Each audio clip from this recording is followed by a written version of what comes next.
হাসরের ময়দানে সূর্যের গরম, অন্যদিকে জাহান্নামের কঠিন আওয়াজ।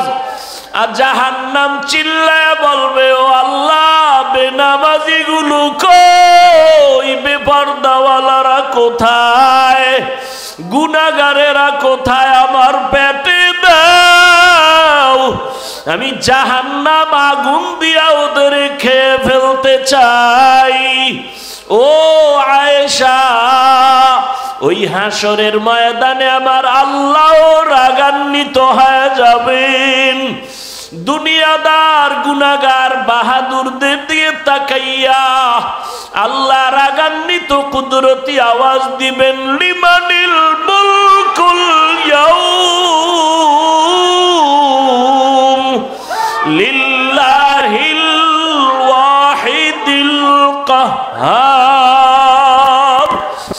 আমার আল্লাহ আওয়াজ দিবে, দুনিয়ার বাদশা রাজারা কই, ও টাকার বাহাদুরেরা কই, ও নারী গাড়ির পাগলেরা কই, আয় দুনিয়াতে বাহাদুরি কম করো না, আজকে আমি মালিকের আদালতে দাঁড়াও, আমার সামনে দাঁড়াইয়া জবাব দাও, আজকের হাসরের ময়দানের রাজত্ব কার, আমি মাওলার আদালতে কারো বাহাদুরি চলবে না। আল্লাহ পাক এমন কঠিন আওয়াজ দিবেন, হাসরের ময়দানটা থরথর করে কেঁপে উঠবে। ওদিকে সূর্যের গরমে গুনাহগারের মাথার মগজগুলো টাস টাস করে ফেটে যাবে, গুনাহগারগুলোর কান্নার আওয়াজ, চোখের পানি শেষ, রক্ত পড়া শুরু হয়ে যাবে। ও আমার বেনামাজি বাবারা, ও বেপরদাওয়ালা বাবারা, ও গুনাহগার বাবারা, মা বোনেরা, কয়দিন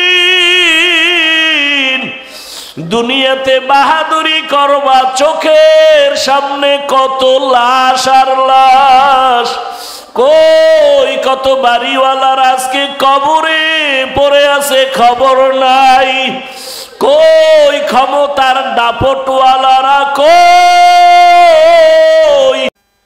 আল্লাহ তাআলা বলেন, আমার আদালতে দাঁড়াইয়া হিসাব দেওয়ার ভয়। দুনিয়ার জমিনে যে নিজেকে গুনাহ থেকে বাঁচায় রাখবে, আমি আল্লাহ তাকে বিনা হিসাবে জান্নাত দান করব। আল্লাহর আদালতের ভয় কেন? আল্লাহর আদালত বড় ভয়ঙ্কর। কেমন ভয়ঙ্কর? যেই ভয়ঙ্করের কারণে রহমতের নবী পর্যন্ত কান্না করেন। আল্লাহর আদালতে দাঁড়ানোর ভয়। রহমতের নবীর হাতে গড়া সাহাবী জান্নাতের টিকিট পাইয়া সারা রাত নামাজে দাঁড়ায়া চোখের পানি ফেলে কান্না করেন। জাহান্নামের আযাবের ভয়। আম্মা জান আয়েশা রাদিয়াল্লাহু তাআলা আনহা মাঝে মাঝে বলেন, আমি দেখি আমার হুজরায় বসে রহমতের নবী গুন গুন করে কান্না করেন। আমি আয়েশা বড় ভয় পাই, না জানি কোনো বেয়াদবি হয়ে গেল আমার থেকে, কারণ আমার বয়স খুবই কম। আমি 6 বছর বয়স যখন আমার রহমতের নবীর সাথে আমার বিবাহ হয়েছে, যখন আমার বয়স 9 বছর তখন আমি রহমতের নবীর ঘরে গিয়া ঢুকলাম। আমার বয়স যখন 18 বছর তখন আমার মায়ার নবী রহমতের নবী জমিন থেকে বিদায় হয়ে গেলেন। হিসাবটা বুঝলে বলবেন আম্মা জান আয়েশা রাদিয়াল্লাহু তাআলা আনহা নবীর ঘর করলেন কত বছর? জোরে বলেন। 6 বছর বয়সে রহমতের নবীর সাথে বিবাহ। 9 বছর বয়সে নবীজির ঘরে আসলেন। 18 বছর বয়সে রহমতের নবী চলে গেলেন। মাত্র 9 বছর নবীর ঘর করলেন। 18 বছরের বয়সের বোন, আমাদের দেশে তো অনেক 18 বছরের মেয়েদের বিয়েই হয় না। এর মধ্যে আবার একদল আগুন লাগায় কয় বাল্য বিবাহ বন্ধ করে দাও।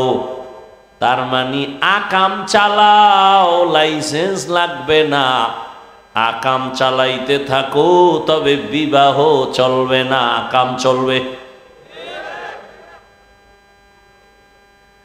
আম্মা জান আয়েশা রাদিয়াল্লাহু আনহা বলেন, মাত্র আমি 18 বছরের নারী, 9 বছর রহমতের নবীর ঘর করে রহমতের নবীর দোয়া পাইয়া কি হয়েছি। আম্মা জান আয়েশা বলেন, আমি 2000-এর উপরে হাদিসের হাফেজা হয়ে গেছি। কয় হাজার? আপনারা পারেন কয়শো? কথা কন না কেন? আপনাদের ঘরের মহিলারা একটাও না, একটা হাদিস না পাইরা আপনি আহলে হাদিস হন কেমনে? জিন্দেগি মে বন্দেগি তু করনা হে, जिंदगी में बंदगी तू करना है, जिंदगी बे बंदगी शर्मिंदा है, जिंदगी बे बंदगी शर्मिंदा है। दुनिया में हो दुनिया का तलबगार न हो, बाजार से गुजर हो खरीदार न हो।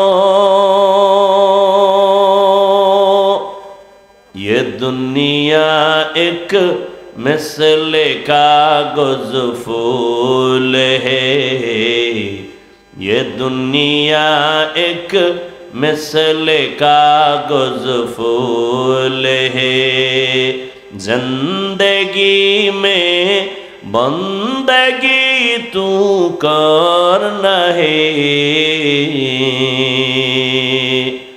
जिंदगी में बंदगी तू करना है, जिंदगी बे बंदगी शर्मिंदा है, जिंदगी बे बंदगी शर्मिंदा है, जिंदगी में बंदगी कुन बंदगी, बंदगी बे जिंदगी शर्मिंदगी। अम्मा जान आयशा রাদিয়াল্লাহু তাআলা আনহা রহমতের নবী কান্না করে আম্মা জান জিজ্ঞাসা করেন, ইয়া রাসূলুল্লাহ, মাঝে মাঝে আমি তাকায় দেখি আপনি গুনগুন করে আমার হুজরায় বসে কান্না করেন কেন? রহমতের নবী বলেন, হে আয়েশা, 3টা কঠিন কষ্টের কথা যখন আমার মনে হয় আমি চোখের পানি ধরে রাখতে পারি না। এক, আমার অন্তরে যখন খাদিজার কথা মনে পড়ে যায়, আমি চোখের পানি ধরে রাখতে পারি না, কারণ ও আয়েশা, তুমি আমার সুখের দিনের বিবি, খাদিজা আমার দুঃখের সময়ের বিবি। এমন এক সময় আমি জমিনে আসছি, আমি আয়েশা কোনোদিন আমার আব্বার চেহারা দেখি নাই, একবারও আমি আমার আব্বাকে ডাক দিতে পারি নাই। 6 বছরে মা হারায় ফেললাম।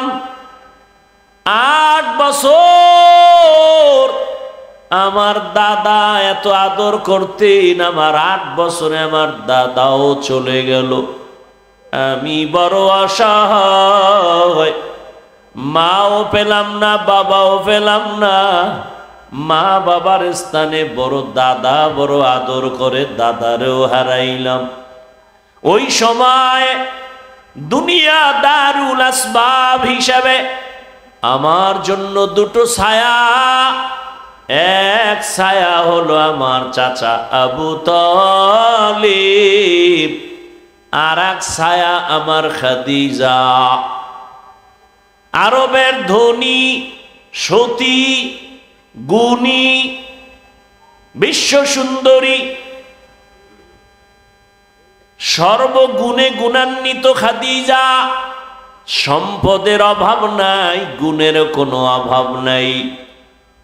ওই খাদিজা আমার দুঃখের সময় আমার হাতে ঈমানের দাওয়াত নিয়া তার জীবনের অর্জন করার সম্পদ আমাকে দান করেছে, আর আমি দিনের দাওয়াত দিতাম। খাদিজা আমার জন্য যত কষ্ট করেছে, আমি হেরা পাহাড়ের গুহায় গিয়া আল্লাহর ধ্যানে সময় কাটাইতাম। একদিন দুদিন না, সপ্তাহে সপ্তাহ। অনেক উঁচু পাহাড়, যেখানে কোনো সিঁড়ি নাই, দোকান নাই।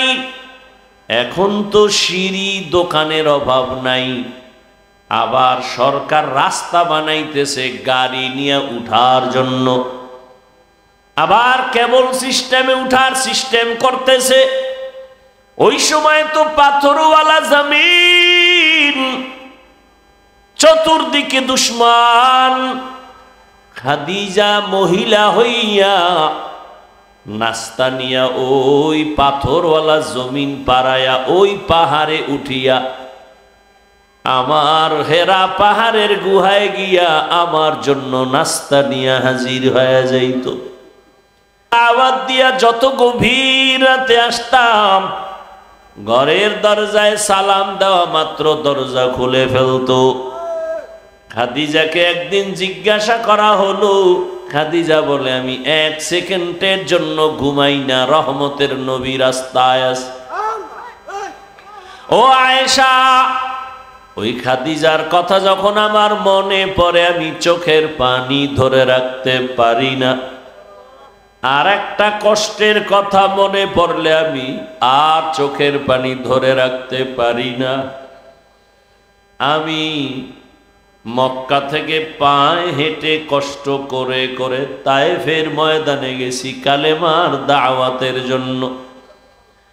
ওখানে যাওয়ার পরে ওই কাফেরেরা বাচ্চাদেরকে লেলিয়ে দিছে আমার পেছনে মারার জন্য। তায়েফের ময়দানের কাফেরদের বাচ্চাগুলো পাথর হাতে নিয়ে মারা শুরু করলো। বৃষ্টি যেমন পড়ে, ওই পাথরগুলো আমার শরীরের মধ্যে বৃষ্টির মতো পড়তেছে। পাথর পড়িয়ে আমার শরীর থেকে রক্ত, এত পরিমাণ রক্ত পড়ে আমার পায়ের জুতা পর্যন্ত আটকাইয়া গেল। আমার শরীর, আমার আল্লাহ এত দয়া করেছেন, আমার শরীরে একটা মশা পড়ে না, মাছিও পড়ে না। ও আয়েশা, তুমি জানো আমার ঘাম থেকে আমার আল্লাহ মেশকের ঘ্রাণ দিয়েছেন। ওই বেঈমানগুলো বাচ্চাদের দিয়া পাথর মারা যখন শুরু করলো, আমি মক্কার দিকে কদম বাড়াইয়ার কাঁদতেছি।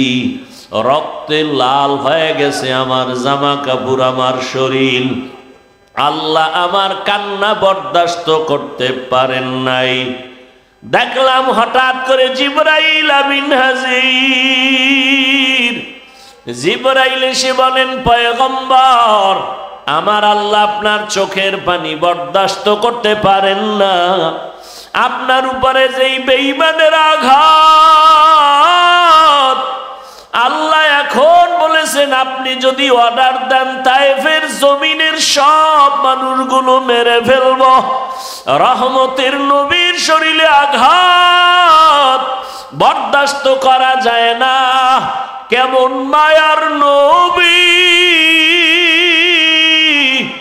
নবী চোখের পানি ছেড়ে বলে, জিবরাইল, এই তায়েফের মানুষকে মারিও না, এরা আমাকে চিনে না, এরা জানে না আমি কত বড় ইয়তীম। এই তায়েফের মানুষ জানে না আমি কত বড় মাহারা অসহায়। ওরা জানে না যে আমি কেমন। যদি জানতো আমার শরীরে ওরা আঘাত করতে পারত না। ওদের মারবা না, আল্লাহ হেদায়াত দান করেন। ও আয়েশা, তায়েফের কষ্টের কথা যখন আমার মনে পড়ে, আমার শরীর থেকে কত রক্তের ফোঁটা যে ঝরলো, আমার ওই রক্তের কথা খেয়াল পড়লেই চোখের পানি ধরে রাখতে পারি না। ও আয়েশা, আমি চোখের পানি ফেলে তখন একা একা কান্না করি। আর একটা কষ্ট যখন মনে পড়ে চোখের পানি ধরে রাখতে পারি না। কিয়ামতের ময়দানের কঠিন হালাত, যেই দিন মানুষগুলো উলঙ্গ দাঁড়াবে, নারীরা উলঙ্গ, পুরুষেরাও উলঙ্গ দাঁড়াবে। হাসরে ক্ষমতার দাপট দিয়াও তো জমিনে টিকতে পারলো না। দুনিয়ায় দাপট ঠেকাইয়াও টিকতে যদি না পারে, হাসরের ময়দান কত ভয়ঙ্কর হবে। ওই দিন কেমনে বাহাদুরি করবারে মুমিন, এখনো সময় আছে, তওবা করে নাও। আমার আল্লাহর কাছে মাথা নত করো রে বাবা। তোমার আমার মতো যুবক স্কুল কলেজে পড়ে, জেনারেল লাইনে পড়ে, চাকরি করে, ব্যবসা করে, নামাজির অভাব নাই। বলো বাবা, তুমি কেন পারবা না? তোমার মতো যুবক জেনারেল লাইনে থাকিয়া চাকরি করে, RAB, army, police, BDR, doctor, professor, engineer, 5 বেলার নামাজ পড়ে, গাড়ি চালায়, নামাজ ছাড়ে না, নদীর মধ্যে মাছ ধরে, নামাজ ছাড়ে না, কৃষি কাজ করে, নামাজ ছাড়ে না, শ্রমিকের কাজ করে, নামাজ ছাড়ে না, দাড়ি কাটে না, দিনরাত্র কষ্ট করে, আর মা বাবার খেদমত করে। বলো বাবা, তুমি কেন পারো না? দাড়ি কাটলে দুনিয়ার তো কোনো লাভ নাই, নামাজ ছেড়ে দিলে তো দুনিয়ায় কোনো লাভ নাই। আজকে তুমি যার পেছনে ঘুরিয়া দুনিয়ার লাভের আশায় নামাজ বাদ দিছো, দাড়ি কেটেছো, এদের খবর নিয়ে দেখো, স্বার্থে আঘাত লাগলে আর তোমাকে চিনে না। ওরে বান্দা, যার পিছনে দৌড়াও তারই তো পালাবার কোনো জায়গা নাই। অতএব ওই রাস্তা বাদ দিয়ে আমার মালিকের খুঁজো, আমার মালিকের পেছনে সময় দাও, রসুলের আদর্শের মালা গলায় লাগাও, আল্লাহর কাছে মাথা নত করে তওবা করো, আর আল্লাহকে বলো, হে মালিক, হাসরের ময়দানে কেমনে দাঁড়াবো তোমার আদালতে? দুনিয়াতে সূর্যের গরম সহ্য করতে পারি না, মশার কামড় সহ্য করতে পারি না, দুনিয়াতে একটা বেতের বাড়ি সহ্য করতে পারি না। ওরে গুনাহগারের যে আযাব, হাসরের ময়দানে গুনাহগারেরা জাহান্নামের আগুনে জ্বলবে। ওই আযাব কেমনে সহ্য করবা? আল্লাহর কোরআন মিথ্যা মনে করিও না রে বাবা। এখনো সময় আছে, চাকরি করো বাধা নাই, স্কুলে পড়ো, কলেজে পড়ো বাধা নাই, ব্যবসা করো বাধা নাই, নামাজ আদায় করো, মা বাবার দোয়া নাও, শিক্ষকের দোয়া নাও, উলামায়ে কেরামের পরামর্শ নিয়া নবীর আদর্শ মতে চলো, নামাজ ছাড়িও না রে বাবা। আল্লাহর কাছে তওবা করো, 2 ফোঁটা চোখের পানি ছেড়ে আমার মালিকের ডাক দাও, অন্তর দিয়া ডাকো আর বলো, হে মালিক, দুনিয়াতে তো কম রং তামাশা করলাম না, দুনিয়ার পেছনে ঘুরিয়া দাড়ি তো কম কাটলাম না, বেপরদায় কম চললাম না, জীবনে বহু নামাজ ছাড়লাম রে আল্লাহ। তো আল্লাহ তোমার মর্যাদা মানুষের মাঝে বাড়ায় দিবে। মর্যাদা কে বাড়াবেন? আল্লাহ। মানুষ দুনিয়াতে আসার আগেই কিন্তু আল্লাহ মর্যাদাবান করে মানুষকে বানাইছেন। মানুষ বানাইয়া মর্যাদা দেন নাই, বরং মর্যাদা দিয়া মানুষ সৃষ্টি করেছেন। এখানে কারো কোনো হাত নাই, কারো কোনো পরামর্শ নাই, স্থায়ীভাবে আল্লাহ মানুষকে সৃষ্টির শ্রেষ্ঠ মর্যাদা দিছেন। এরপরে মানুষ সৃষ্টি করেছেন, সিদ্ধান্ত আল্লাহ আগে নিছেন। নূরের সৃষ্টি ফেরেশতারা শ্রেষ্ঠ হবে না, আগুনের সৃষ্টি জিন শ্রেষ্ঠ হবে না, মাটির সৃষ্টি মানুষ যে আমি বানাবো তারা হবে সৃষ্টির শ্রেষ্ঠ। ঘোষণাকার এই সিদ্ধান্ত কি স্থায়ী না অস্থায়ী? জানা থাকলে বলেন, আল্লাহর এই স্থায়ী সিদ্ধান্ত মানে নাই কে? কে মানে নাই? ইবলিস মানে না। কেন মানে নাই? গায়ের জোরে না, যুক্তির ব্যানারে। কিসের ব্যানারে? আল্লাহ বলছিলেন উসজুদু লি আদম, আদম রে সেজদা করো, ফাসাজাদু ইল্লা ইবলিস, সবাই সেজদা করলো, কে করে নাই?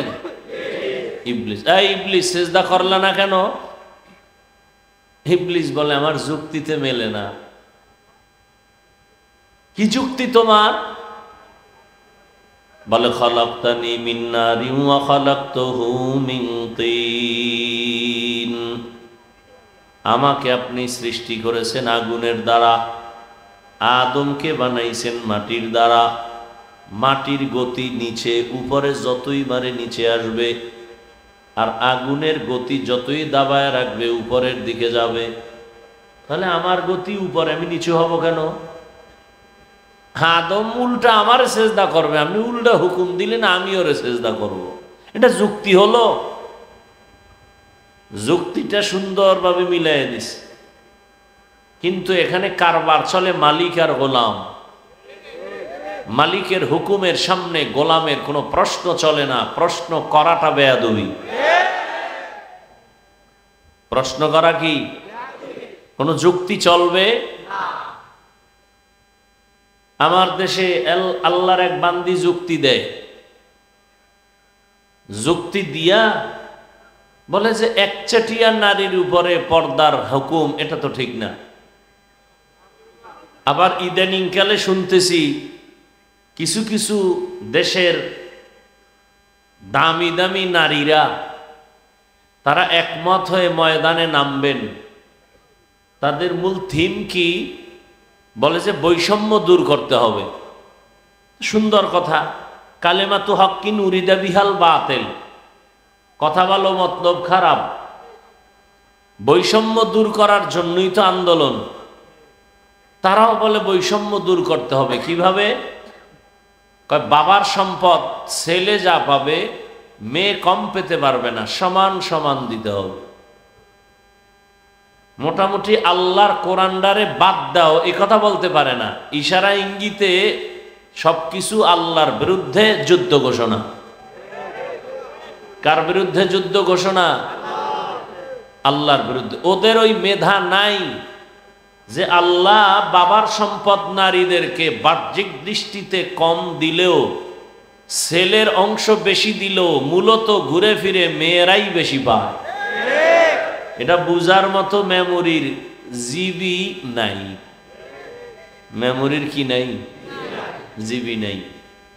মেমোরি জিবি 1, জিবি 2, 4, 8 ডিজাইন কিন্তু সব কি এক, ভেতরের জিবি আলাদা। তাহলে আমরা মানুষের এই যে মেমোরি মাথা, এটা সব এক, ডিজাইনও এক, ভেতরের জিবি কি না এক না। কারো জিবি 1, কারো 2, কারো 4, কারো 8।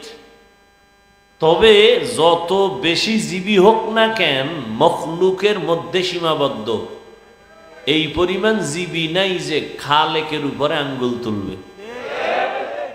যদি কেউ মখলুকের জিবির ভিতর দিয়া কেউ খালেকের উপরে আঙ্গুল তুলতে চায়, ওর জিবি হ্যাং হয়ে যায়। এই যারা বেশি বুঝতে চাইছে এরা পাগল হয়ে গেছে। পাগল হইতে তো আর বেশি তার ছেঁড়া লাগে না, একটা তার ছিঁড়ে গেলেই পাগল। ওরে তারও ছেড়ে না, শুধু একটু মদ পান কইরা বউরে মা কয়। এর মধ্যে দেখেন যে কি হালাত, শুধু একটু মদ পান করছে, এবার চেনে না কে মেয়ে কে বউ, কে মা কে স্ত্রী। আপনাদের জানা মতে, শোনা মতে, আর যারা দেখছেন, মদ পান করে কেউ জিকির করে, মদ পান করার পরেই সে শুধু পাগল না, উলঙ্গ পাগল হয়ে যায়। আর দুনিয়ার হালাত এমন যে যত বড় ভিআইপি সে তত বড় মদখোর। দুনিয়ার লাইনে যে যত বড় ভিআইপি সে তত বড় সুদখোর। কত বড় ভয়ঙ্কর। জমিনে ক্ষেতের মধ্যে পোকায় ধরে না, কথা কন না কেন? এই কয়েকটা সুদখোরের নাম লিখে ওখানে সাইরে দিলে আর পোকা আইতো নয় ভয়ে। কোনো ধান খেতে পোকা আসবে না সুদখোরের নাম নিয়ে যদি ওখানে টানায় দেয়। বড় বড় সুদখোরের নাম দেখলে ওরা আসবে না, এরা এতটা ভয়ঙ্কর। তাহলে আল্লাহ রাব্বুল আলামিন মানুষকে সর্বোৎকৃষ্ট সম্মান দিছেন। ইবলিস বলে আমার যুক্তিতে ধরে না। আল্লাহ বলেন আমার আদালতে গোলাম হিসেবে কারো যুক্তি চলে না। ফাখরুজ, বের হয়ে যায় এখান থেকে। শুধু জাহান্নামী না, তুই চির জাহান্নামী। ইবলিস কয় জাহান্নামী যেহেতু হইলাম, অথচ তোমার কত আপন ছিলাম আমি। জমিনের একটা জায়গা বাদ ছিল না ইঞ্চি, যেখানে আমি সেজদা দিই নাই তোমারে। আসমানে ইবাদত করেছি, আর তুমি আমারে জাহান্নামী বানায় দিলা, তাও চিরস্থায়ী। তাহলে আমিও ওয়াদা করে গেলাম, আমি একা যাব না।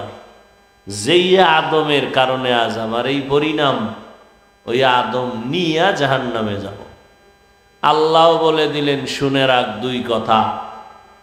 এক কথা, তুই বুঝাইয়া বুঝাইয়া ছলে বলে কলে কৌশলে আমার আদমের সন্তানরে ধোকা দিবি, আর আমার আদম সন্তান যখন আল্লাহর কাছে তওবা করে বলবে ভুল করেছি মাফ করে দাও, তোর 80 বছরের মেহনত আমি 1 সেকেন্ডে ওই বান্দাকে মাফ করে দিব। আর এক কথা শুনে যা, আমার কিছু বনি আদম এমন থাকবে যে তাদেরকে তুই জাহান্নামী নিবি দূরের কথা, তাদেরকে ধোকা দেওয়ার জন্য তুই কাছেও যেতে পারবি না। এরকম মানুষ দুনিয়াতে থাকবে। তারা কারা? যাদের অন্তরে আল্লাহর ভয় থাকবে। এখন আমি যদি আপনাদের জিজ্ঞাসা করি, এই প্যান্ডেলে আপনারা কারা কারা আল্লাহকে ভয় করেন, যদি জিগাই, একজনও কি হাত উঠানো বাদ থাকবে? বরং কিছু চালাক পারলে পাও আলগি দিয়ে দিবে যে আমরা হাত পাও মিলেই খোদারে ভয় করি। অথচ এখানে অনেক আল্লাহর গোলাম বসে আছে, আজকে ফজর পড়ে নাই, জোহর পড়ে নাই, আসর পড়ে নাই, মাগরিব পড়ে নাই, এশাও মোনাজাতের পরে সোনাবন্ধের গান গাইতে গাইতে বাড়ি যাইয়া সারা রাত মোবাইলে জেনা করবে, ফজর পড়বে না। এও কয় আমি আল্লাহরে ভয় করি। আর আমি 5 বেলার নামাজ ঠিকমতো আদায় করে বলি আমিও আল্লাহকে ভয় করি। আপনি দাড়িটা কেটে বলেন আমি আল্লাহকে ভয় করি। আর আমি দাড়ি রেখে বলি আল্লাহকে আমি ভয় করি। আপনারা পর্দা লঙ্ঘন করে বলেন আল্লাহকে ভয় করি। আর আমি পর্দা রক্ষা করে বলি আমি আমার আল্লাহকে ভয় করি। আপনি হারাম খাইয়া বলেন আল্লাহকে ভয় করি। আর আমি হালাল পন্থায় উপার্জন করে বলি আল্লাহকে ভয় করি। দুই ভয় কি সমান? আমি বলবো আপনার ভয় আসলে ভয় না। একজনের সাপ দেখলে বড় ভয় পায়, সাপ ভয় পায়, তার মানে কি সাপ ধরবে? কথা বলেন না কেন? সাপ ধরবে? সাপ ধরবে তো দূরের কথা, আসলেই যদি কেউ সাপরে ভয় পায় ওই বান্দা সাপ ধরবে দূরের কথা, সাপ যেখানে থাকবে সেখানেও যাবে না।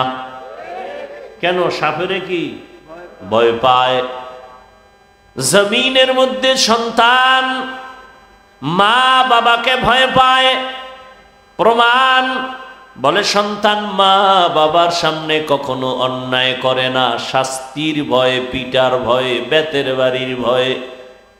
একটা ছাত্র শিক্ষকের ভয় করে, প্রমাণ বলে শিক্ষকের সামনে ছাত্র অন্যায় করে না, কেন? বেতের বাড়ির ভয়। ঠিক আমার আল্লাহর জাতের কসম, এই জমিনে যেই মানুষ আমার আল্লাহকে ভয় করবেন, গলায় ছুরি লাগাবে, দাড়ির মধ্যে অস্ত্র লাগাবে না। हर के दारद खौफे हकदार दिल मदगम, हर के दारद खौफे हकदार दिल मदगम, जन्नतुल मअवा देहद उरा मकाम जुज़बा हक़ची ज़े मखाअज़ इंसुजा फजले उ आमस्ते दर जुमला जहां करें। অন্যান্য অতিথিবৃন্দ, হযরত উলামায়ে কেরাম, দূর দূরান্ত থেকে আগত আল্লাহ পাকের আশিকিন, জাকিরিন, শাকিরিন, মুহিব্বিন, মুরিদ্দিয়ান আযম। আরে ভাই ইকো হয় কেন? রিভাব দাও।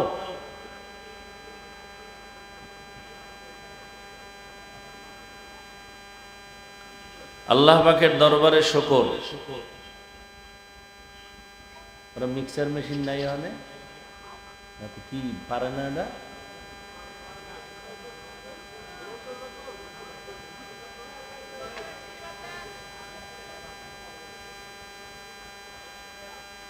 যে আল্লাহ আমাদেরকে সুস্থ রেখেছেন এবং পৃথিবীর শ্রেষ্ঠ মজলিস, উলামায়ে আহলে হকের মজলিস, গুনাহ মাফের মজলিস, তওবা কবুলের মজলিসে আসা বসার তৌফিক দান করেছেন। নেয়ামতের শুকর আদায়ার্থে ঈমানের আওয়াজকে উঁচু করে এক আওয়াজে উচ্চ কণ্ঠে সকলেই কালিমাতুশ শুকর উচ্চারণ করি আলহামদুলিল্লাহ। তুমি ইকোটা বন্ধ করতে পারো না? ওখানে লেখা আছে না ইকোটা বন্ধ করো। রিপিট হয় কেন কথাটা বারবার?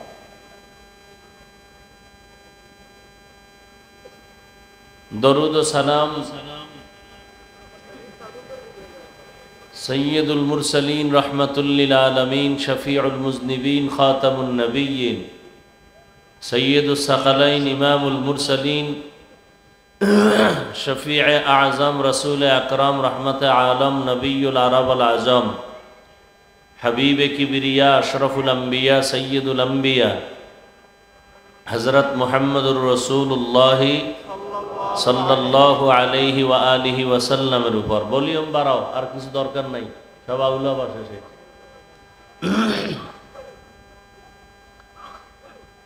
উলামায়ে কেরামের আলোচনা যথেষ্ট পরিমাণ আলহামদুলিল্লাহ হয়েছে, আপনারাও শুনছেন। আমি আপনাদের দোয়া নিতে আসছি এবং সংক্ষেপ দু চারটি কথা বলার জন্য কোরআনে হাকিমের এক আয়াতে কারিমা, রসুলের হাদিস থেকে একটি হাদিস পড়েছি। ইখলাস ও রুহানিয়াতের সমন্বয়ে সহি নিয়তে, সহি তরিকায়, সহি কিছু কথা আমাকে বলার মতো, আপনাদেরকে শুনবার মতো দয়াময় আল্লাহ তৌফিক দান করেন। ওয়া আম্মা মান খাফা মাকামা রাব্বিহি ওয়া নাহান নাফসা আনিল হাওয়া ফাইন্নাল জান্নাতা হিয়াল মাওয়া। আল্লাহ বলেন, আমার আদালতে দাঁড়াইয়া হিসাব দেওয়ার ভয়ে দুনিয়াতে যারা গুনাহ থেকে নিজেকে বাঁচায় রাখবে, আল্লাহ তাদেরকে বিনা হিসাবে জান্নাত দিয়ে দিবেন। নবীজি বলেন, ইত্তাকিল মাহারিম তাকুন আবাদান নাস। হে দুনিয়ার উম্মত, তোমরা আল্লাহর নিষিদ্ধ জিনিস থেকে নিজেকে পরহেজ করো, বাঁচায় রাখো। আজকে থেকে আর নামাজ ছাড়বো না, বেপরদায় চলবো না, মা বাবাকে কষ্ট দিব না, শিক্ষকের দোয়া নিয়া, উলামায়ে কেরামের পরামর্শ নিয়া, নবীর তরিকা মেনে চলবো। আর নামাজ ছাড়বো না, বেপরদায় চলবো না, দাড়ি কাটবো না। তওবা করার মতো যদি নিয়ত হয়, খাঁটি হাত, খাঁটি তওবার নিয়তে দুটো হাত আল্লাহকে দেখায়া দাও। আয় আল্লাহ আমাদের তওবা কবুল করে নেন। আয় আল্লাহ গুনাহ মুক্ত জীবন দান করেন। তওবার উপরে মজবুত হইয়া চলার তৌফিক দান করেন, আমিন। আলহামদুলিল্লাহি রাব্বিল আলামিন। والصلاة والسلام على سيد الأنبياء والمرسلين وعلى آله وأصحابه أجمعين يا أرحم الراحمين يا أرحم الراحمين يا أرحم الراحمين رب ارحمهما كما ربياني صغيرا اللهم إنك عفو كريم تحب العفو فاعف عنا اللهم إنا نسألك رضاك والجنة ونعوذ بك من سخطك والنار ও দয়ার মালিক, গভীর রাতে তাকায়া দেখেন আমরা গুনার বোঝা নিয়া হাজির। গুনার কারণে আমার হাত না পাক, আমার চোখ না পাক, আমার জিহ্বা না পাক, আমার অন্তর না পাক। আয় আল্লাহ, তওবার নিয়তে হাজির হয়েছি, আর গুনাহ করব না রে আল্লাহ। আর নামাজ ছাড়বো না, দাড়ি কাটবো না, বেপরদায় চলবো না। মা বাবার দোয়া নিয়া, শিক্ষকের দোয়া নিয়া, উলামায়ে কেরামের পরামর্শ নিয়া নবীর আদর্শ মতে চলবো। আমাদের তওবা কবুল করে নেন, মাহফিল কবুল করে নেন, আয়োজনকারী সহযোগিতাকারীদের কবুল করে নেন, এলাকায় শান্তি দান করেন, মা বোনদের আবেদা পর্দাওয়ালা বানায় দেন, সন্তানগুলো নেককার বানায় দেন, পরীক্ষার্থী যারা কামিয়াবি দান করেন, আমার কলিজার যুবকদের দিনের খাদেম বানায় দেন, মোবাইলের গুনাহের থেকে হেফাজত করেন আল্লাহ। মাদ্রাসাগুলো কবুল করে নেন, মসজিদগুলো কবুল করে নেন, অন্যান্য শিক্ষা